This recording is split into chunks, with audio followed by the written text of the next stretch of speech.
झूलेलाल सभई चो झूलेलाल सभिनि जा बेड़ा ही पार। मुंहिंजो नालो सोहम कपूर आहे। मां चोएथराम स्कूल कक्षा 7 में पढ़ंदो आहियां। सहकार जो फल।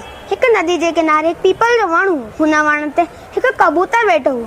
नदी जे किनारे हिकु माकोड़ी पई घुमी। ओचिते ही ओचिते झोली जे अचण करे माकोड़ी वीचारी पाणीअ में घिरजी वई। माकोड़ीअ खे ॿुॾंदो ॾिसी कबूतर झटपट हिकु पन पटे नदी में फिटी कई ऐं माकोड़ी हुन पन ते टप ॾेई करे चई वई। हूअ पण तैरंदो तैरंदो किनारे अची वियो ऐं हिन रीति माकोड़ी पंहिंजी जान बचाई। हिकु ॾींहुं माकोड़ी छा ॾिठो, हिकु मारीअ कबूतर खे पंहिंजो निशानो पियो बनाए। माकोड़ी मारीअ जे पेर में चक पातई ऐं मारीअ जो निशानो चुकी वियो ऐं कबूतर पेड़ खां उड़ी वियो। हिन रीति ॿिन्हिनि ने सहकार करे हिक ॿिए जी जान बचाई। क्या मतलब पीछे का क्या बैकग्राउंड आ रहा है एकदम।